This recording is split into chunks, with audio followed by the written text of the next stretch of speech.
Hello everyone, bonjour, bienvenue dans cette série d'interviews pour la contribution au bien-être des enfants du monde. Et bien aujourd'hui nous sommes en Australie et on a adapté parce qu'on n'a pas de trépied et j'ai le privilège d'avoir Olivia de Bergerac qui va se présenter elle-même.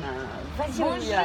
Bonjour. Alors, on est dans ce très beau pays, l'Australie, à Sydney, sur ma plage préférée. C'est là que je nage tous les matins, l'hiver, l'été.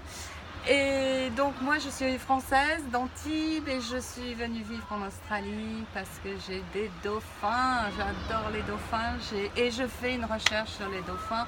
Pas vraiment sur les dauphins, en fait, l'impact des dauphins sur les humains. Parce que quand on nage avec eux, on se sent bien. C'est sûr, il y a beaucoup d'énergie qui circule. Alors, tu es psychologue? Tu as fait des études de psychologie?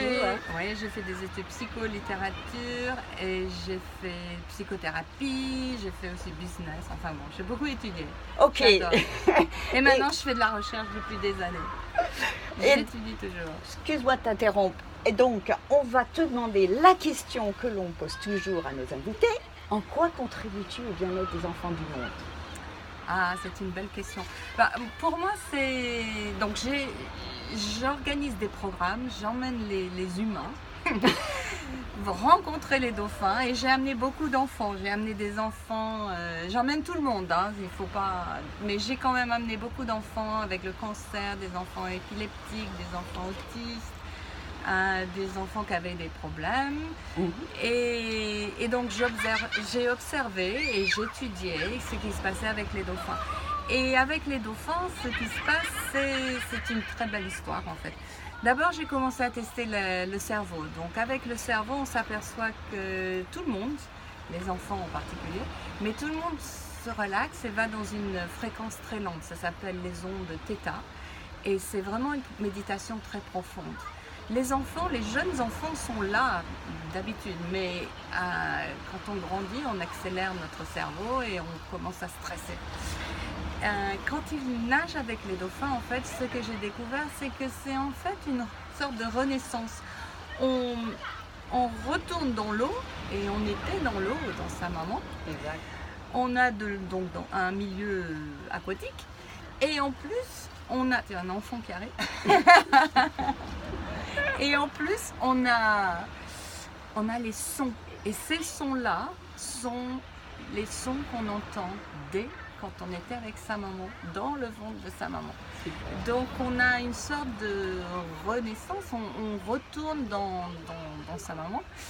Et si ça s'était pas très bien passé dans la maman, on peut revivre ça dans des conditions fantastiques puisqu'on a non seulement les sons, l'eau, mais on a l'amour des dauphins puisqu'ils nous regardent dans les yeux et avec ce regard, ce sourire extraordinaire, tout le monde se sent aimé. Il y a ce contact extraordinaire.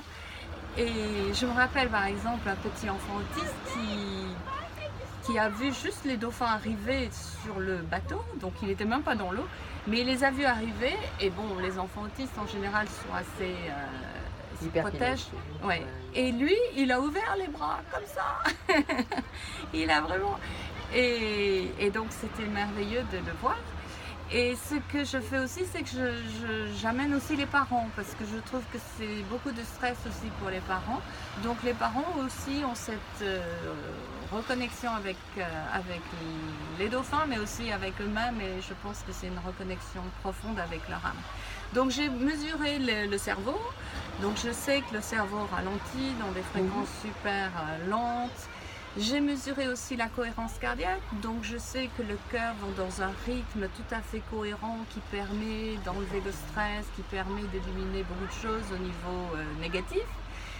Et j'ai aussi commencé à mesurer l'oxytocine. L'oxytocine, c'est l'hormone d'amour, et donc il y a une bouffée d'amour, et l'amour, pour moi, c'est la médecine par excellence. Exact. Donc ce n'est pas les dauphins qui nous soignent, mais les dauphins nous permettent d'être dans notre corps et dans notre mental et dans notre esprit, dans notre super moi, dans les conditions les plus optimales pour en fait se guérir soi-même. Voilà. Donc au niveau de... Donc, je me souviens de cet enfant autiste. J'ai eu aussi une jeune fille qui était épileptique. Et je me rappelle toujours qu'elle est arrivée sur le bateau en me disant j'ai épilepsie. J'ai dit qu'est-ce que tu veux que je fasse si ça arrive? Et elle m'a dit non, tu sais, j'ai un sort comme ça. J'ai dit ok, je vais le partager parce qu'on était 6 femmes sur mon bateau ce week-end-là. Donc moi je n'aime pas beaucoup les étiquettes, hein. Je n'aime pas mettre les gens dans des boîtes. Dans des boîtes. J'espère que je ne vais pas choquer personne, mais ce que j'ai dit au groupe, c'était que des femmes, j'ai dit écoutez, cette jeune fille, de temps en temps, elle a un orgasme spontané. Donc j'ai pas donné ce nom. J'ai dit elle a un orgasme, mais il faut rien faire, il faut pas s'inquiéter, on la laisse, d'accord? Voilà. Et en fait, pendant 2 jours, elle n'a jamais eu de crise parce que évidemment, quand on est dans la mer, quand on nage, quand on est avec des dauphins et qu'on est dans un état d'état qui est totalement en méditation profonde, le cerveau n'a pas de crise puisque l'épilepsie, c'est une crise, c'est un sorte de volcan dans le cerveau parce que la personne est stressée. Donc elle a réalisé qu'elle n'avait pas une crise tous les jours. Elle pensait que tous les jours elle avait une crise, donc elle ne travaillait pas, elle ne sortait jamais seule, elle était vraiment prisonnière. Et là, elle a commencé à sortir, prendre le bus toute seule, à trouver un travail, donc ça a changé complètement sa vie parce qu'elle a vu qu'en fait elle pouvait gérer ça. Et voilà. Donc ça, c'était l'épilepsie, les enfants avec le cancer. Bon, je me rappelle toujours cette petite fille qui... Bon, j'amenais les enfants et les frères et sœurs et les docteurs. Donc on partait tous pour 2 jours, on était vraiment sur le bateau, c'était un plus gros bateau. Et donc c'était intéressant de regarder les enfants qui avaient le cancer et les frères et sœurs. Parce que les enfants avec le cancer, ils avaient cette passion de la vie. Je me rappelle cette petite fille, elle était dans l'eau pendant 2 jours. Il fallait la sortir le soir pour lui dire il faut aller sur le bateau, dormir. Et à 5 heures, on était revenus, on l'avait sortie de l'eau. On rentre au port, tu sais. Et le docteur me dit, tu sais, à 5h30, elle sera à l'hôpital avec sa chimio. Et elle avait cette passion, tu sais, passion de vivre et d'apprécier. Donc moi, j'apprends autant que... Je donne beaucoup, mais j'apprends et je suis toujours émerveillée par ces enfants. Et je me rappelle un autre, lui, c'était tellement beau, il était très beau, il était un adolescent, mais il n'avait qu'une jambe. Donc il était venu avec sa prothèse, mais quand il est allé dans l'eau, évidemment, il avait sa combinaison plongée. Et j'avais fait une photo parce qu'il y avait tout leur sac de couchage et tout, il y avait sa jambe là. Et lui, dans l'eau, il était libre. Tu sais, dans l'eau, avec une palme, tu fais ce que tu veux, tu es libre. Donc c'est leur donner cette joie, oublier... parce qu'on a tous quelque chose, personne n'est parfait. Et au début, ils sont tous un peu gênés, tu sais, parce qu'ils n'ont pas de cheveux, ou ils gardent leur bonnet, tout ça. Et puis après, le premier jour, la première nuit, on partage tous nos bobos. Et à la fin, tout le monde est relax, ils oublient le bonnet, ils sont, tu sais. Ils sont nature. Et ils sont nature et ils sont heureux. Et moi, je veux juste leur donner l'espoir, parce qu'ils passent par des choses terribles, mais il y a quand même l'espoir. Et je pense toujours qu'on n'est pas seulement un corps physique, il y a tellement d'autres dimensions.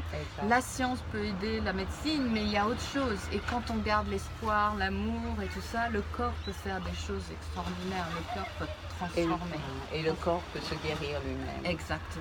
Olivia, c'est merveilleux tout ce que tu fais. J'espère que vous appréciez, même si on est dans le contre-jour, mais franchement, rien que ce qu'elle dit, ça illumine. Venez nous rejoindre en Australie ou en France. En France, oui, ça y est. En France, en juillet, Olivia parce que je sais que les Français ne peuvent pas venir tous en Australie. Voilà, et donc juillet prochain, Est-ce que je voulais rajouter quand même, tu as écrit un livre, Olivia, parce que quand même c'est ta passion, les dauphins. Oui, donc le premier livre c'est Dauphin médecin de l'âme.